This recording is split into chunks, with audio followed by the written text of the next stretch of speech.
Hi, it's the Silly Moustache here. In my last video where I was talking about losing my programming of my fingers to play guitar after doing some heavy physical work, I asked for questions and comments, and bless you, you've all responded. I've got 4 pages of questions here, and that'll keep me busy till Christmas or beyond perhaps, so thank you very much for that. Now, the first person I'd like to thank is Steve Frankin6041. He responded to my last video, and he said, let me read out what he said. You mentioned to me the other day in the comments of that last video that you were going to do a video about tab reading and how it may stifle one's ability to memorize a song because it requires the use of cognitive and muscle memory. Not quite what I said, Steve, but let's open this up a little bit. First of all, I must tell you where I'm coming from. I had no formal musical education. When I picked up the guitar for the first time, after playing drums for some years, I knew nothing about chords, nothing about music, all right? So notation was, and frankly remains, a mystery involving tadpoles and telephone lines to me. I've tried it a few times. In 1969, I bought a booklet because I wanted to play blues.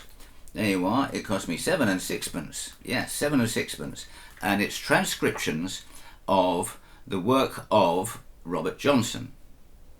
Right at the beginning, there are 2 pages of transcriber's notes.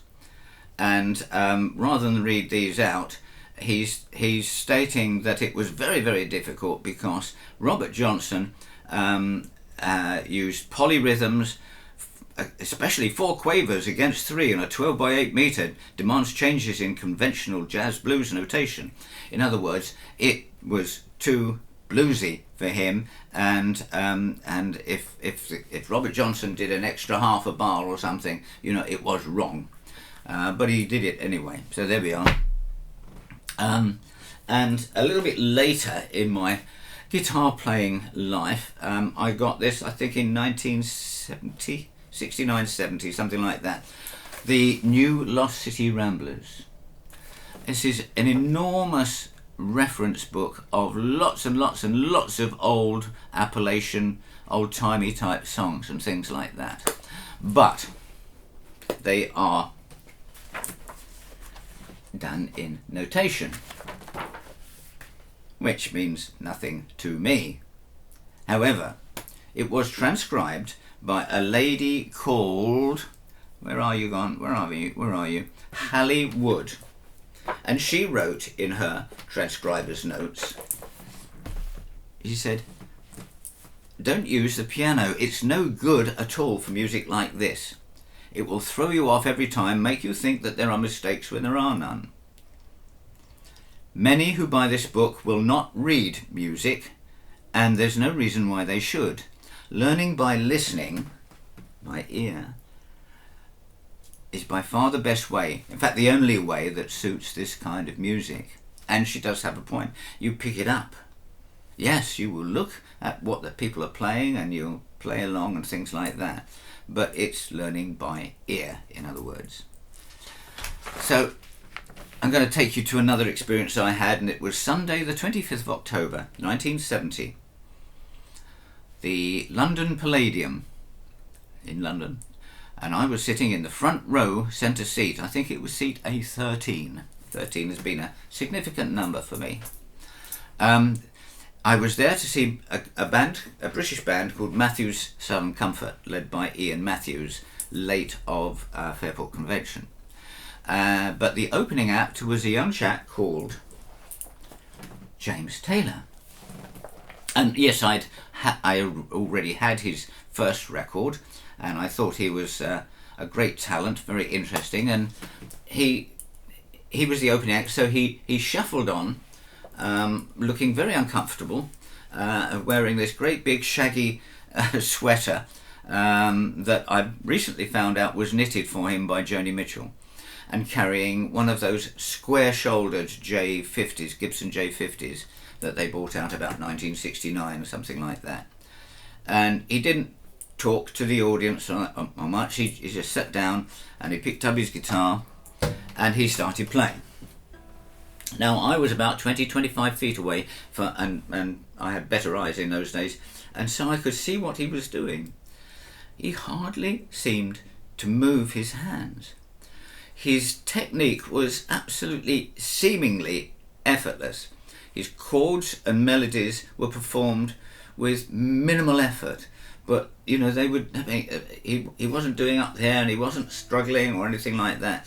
They were just this, it was wonderful to see. Now, I bought this book. It cost me £1.60, and so I opened it up, and there's some interesting black and white photographs and a bit of a story about him and his hard times. And then we get to the songs. There's Fire and Rain. I don't know whether you can see that in detail, but it's written in notation. Okay. Notation with the words squeezed in between. But to be fair to, so that was useless to me, but to be fair to them, what they did do is, let's try Fire and Rain again, yes. There we have another version of the same song. It says Capo 3. It has 2 lines of tablature showing the guitar intro, and then the words, if you can see them, written down with the chords written above. Just yesterday morning they let me know you were gone. A, E minor 7, D, A. Yeah, I can understand that. That's great. So I actually made a little bit of progress with that, but the tablature was still a bit of a mystery to me and very, very slow to work out.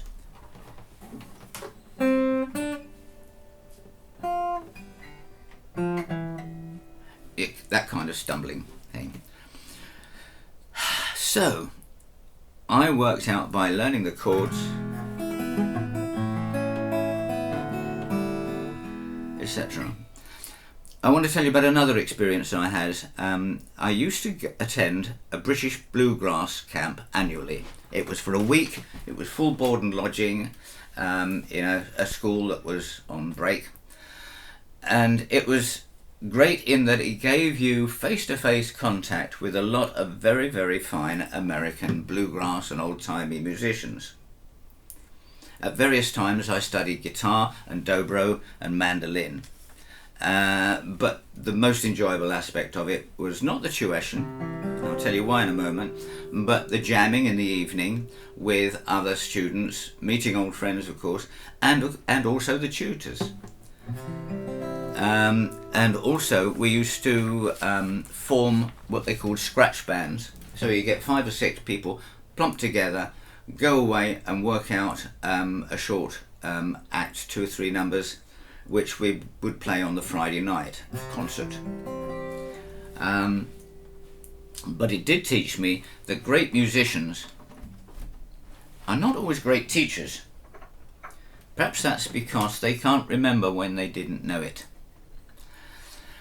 So a common method for some of those well-respected American musicians was to select a solo piece, play through it at 90 miles an hour, maybe a couple of times, and then they would hand out A4 sheets of tablature.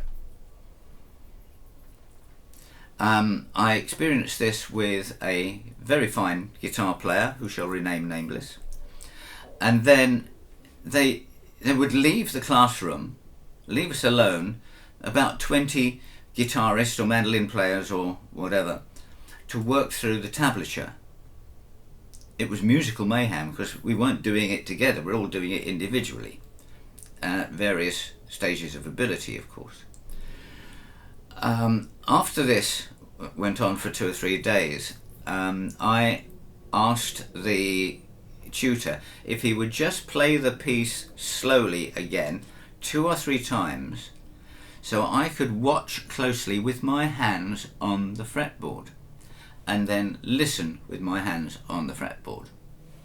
He didn't seem to like the idea, but he obliged.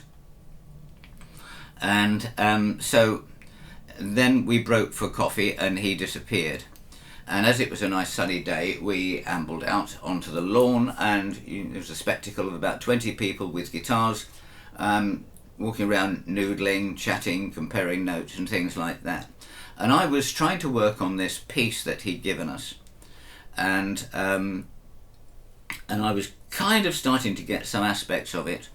And then one person said, have you got it? Have you worked it out? And then another person. Soon I had a small crowd around me asking, but how do you do that bit? And blah, blah, blah, as if I was the teacher, which I certainly wasn't. When the tutor returned, he looked quite peeved and asked me what I thought I was doing. And I explained that I don't really read tablature, and I don't suppose anybody else does, but we certainly don't read it on sight. You don't sight read tablature, but we learn by ear and by repetition.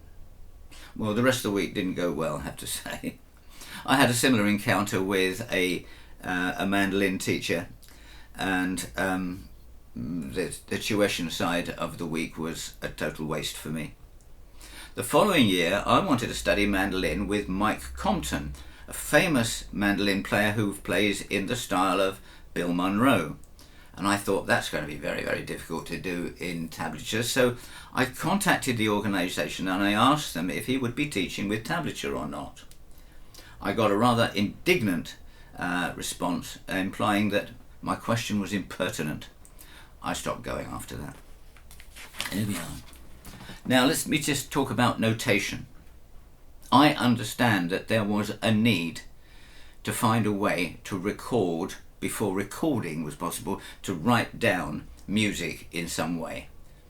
And it's still very necessary for writing complex classical pieces, for instance, for an orchestra or for a choir. And of course for session musicians that'll come in cold, be given sheet music to accompany a singer or whatever.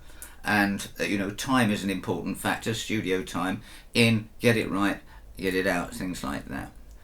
But still there's a conductor or a musical director who will rehearse the musicians and may make certain adjustments, especially with classical music, change tempo, articulation, phrasing, etc., and to work out their interpretation. Now I'll leave you with one final thought. I once met a lady who taught piano. She showed me her beautiful piano, of which she was very, very proud, and rightly so. So I asked her to play for me. She looked at me rather strangely and said she had no music available because it was all at the school where she taught. So I said, well, just play a few chords and things on the piano, just let me hear it. And she explained to me, as if I was an idiot, that it was impossible without having the music notation in front of her. I found that very strange. Now, we all develop skills in different ways, and there is this business about muscle memory or motor skills and cognitive skills. And cognitive means you're totally focused on the job in hand, using everything. And motor skills are things that you learn, you get programmed into. You learn to walk, you learn to run, climb upstairs. You don't think about it, you just do it. And I guess when you play guitar for a long time, you learn that, and as soon as I pick up a guitar, I'll go to a G or a C.